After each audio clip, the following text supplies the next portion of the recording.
छत्रपति शिवाजी महाराज इनके स्मृतियों को अभिवादन करके आज के इस वीडियो में मैं बताने वाली हूँ इतिहास को वो बहुत ही इंटरेस्टिंग फैक्ट जो बहुत ही कम लोग जानते हैं।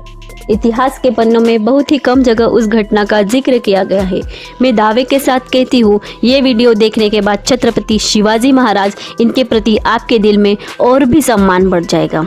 जी हाँ दोस्तों, आज मैं बात करने वाली हूँ छत्रपति शिवाजी महाराज इनकी सेना को हराने वाली महान योद्धा बेलावड़ी रानी मल्लम्मा इनकी। शायद आप चौंक गए होंगे, छत्रपति शिवाजी महाराज इनसे लड़ने वाली महान योद्धा और छत्रपति के सेना को हराने वाली वो भी एक नारी। लेकिन ये सच है दोस्तों। तो आइए जानते हैं इस वीडियो में आखिर ऐसा क्या हुआ जो महाराज की सेना को एक नारी से युद्ध करना पड़ा।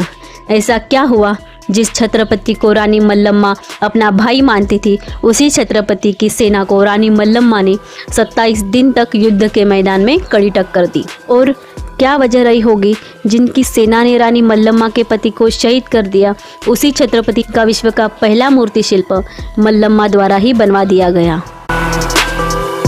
रानी मल्लम्मा, ये नाम शायद कम ही लोगों ने सुना हो, लेकिन भारतीय इतिहास में आज भी उन्हें योद्धा रानी के तौर पर ही याद किया जाता है।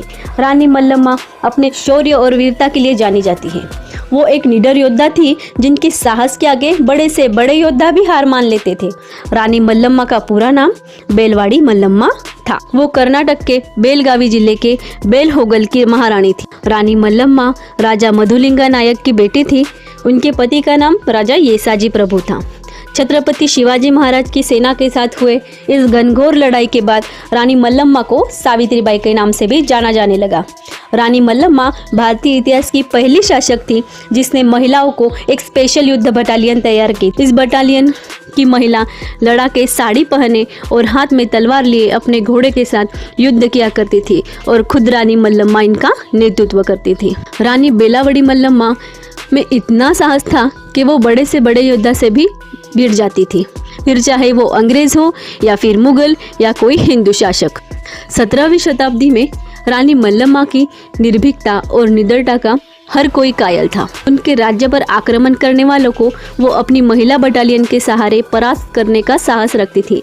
लेकिन ऐसा क्या हुआ जो रानी मल्लम्मा और छत्रपति की सेना को युद्ध करना पड़ा। तो चलिए चलते हैं इतिहास के उस दौर में जब छत्रपति शिवाजी महाराज इनका राज्याभिषेक जून 1674 में बड़ी शान से हो जाता है।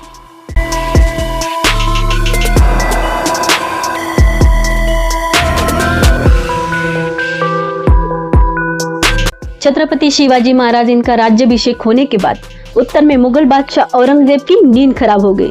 औरंगजेब चाहता था कि कैसे भी करके बढ़ते हुए मराठा साम्राज्य को काबू किया जाए। उसके लिए बादशाह ने दक्षिण में अपना जोर दिखाना शुरू किया। अपने सूबेदार दक्खन की ओर भेजने लगा। छत्रपति शिवाजी महाराज भी इस बात से अनजान नहीं थे। उन्होंने भी 2 कदम आगे की सोच रखी थी और उसी सोच के मुताबिक उन्होंने अक्टूबर 1674 में दशहरे के दिन अपनी ऐतिहासिक दक्खन दिग्विजय मुहिम की शुरुआत कर दी।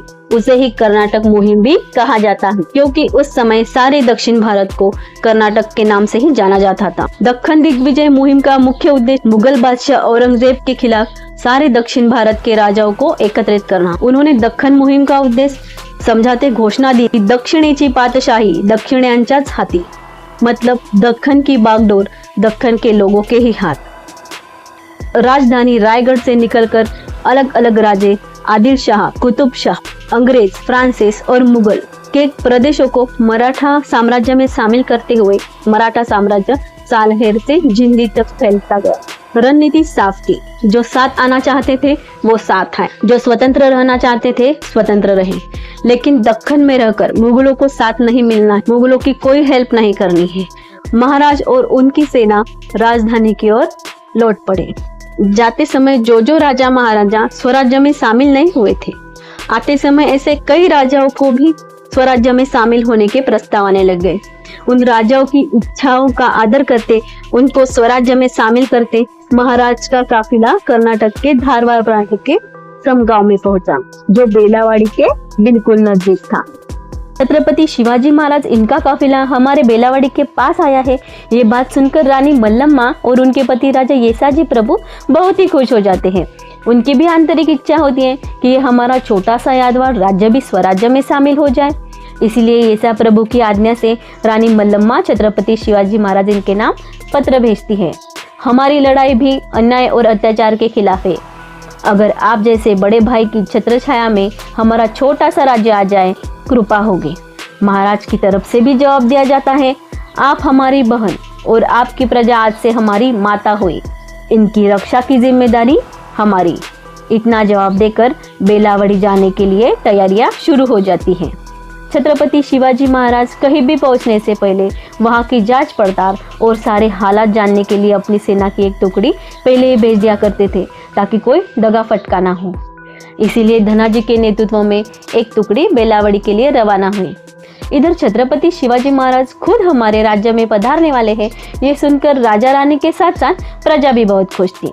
सारी तैयारियां जोरों पर थी। फूलों से सजा दिया जा रहा था, नई नई मिठाइयां बनवाई जा रही थी, जैसे मानो कि कोई उत्सव हो। छत्रपति शिवाजी महाराज की भेजी टुकड़ी सारे राज्य में देखरेख करने हेतु पेश बदल कर अलग अलग होकर फैल जाती है। 2 सेना की टुकड़ियां रिजर्व में गांव से 3 से 4 किलोमीटर दूर बाहर रखी जाती है, ताकि अंदर कोई धोखा महसूस हो तो एक अंदर घुसकर पहले वाले की हेल्प कर सके और एक टुकड़ी जहां बैठे हैं वहां पहुंचकर सूचना दे सके। छत्रपति शिवाजी महाराज और यादवाड़ के राजा ईसा प्रभु देसाई के बीच में अब तक तो सब कुछ बराबर था। छत्रपति शिवाजी महाराज ने रानी मल्लम्मा को अपनी बहन मानकर रक्षा का वचन दिया था और यादवाड़ राजा ने भी छत्रपति की छत्र छाया स्वीकार करने की पेशकश कबूल कर ली थी। लेकिन आगे ऐसा क्या हुआ जो छत्रपति शिवाजी महाराज की सेना ने बेलावड़ी पर आक्रमण कर दिया? क्यों राजा ईसा प्रभु को मराठा सेना ने मार दिया और आखिर क्यों खुद मल्लम्मा भी लड़ती रही 27 दिन तक छत्रपति के खिलाफ? ये सारे जवाब मिलेंगे आपको इस वीडियो के सेकंड पार्ट में। अगर ये वीडियो आपको अच्छा लगा हो तो लाइक शेयर जरूर करें। कमेंट में वीडियो से रिलेटेड आपकी कोई राय या जानकारी हो तो जरूर दें। मिलते हैं इस वीडियो के सेकंड पार्ट में। जय शिवराय।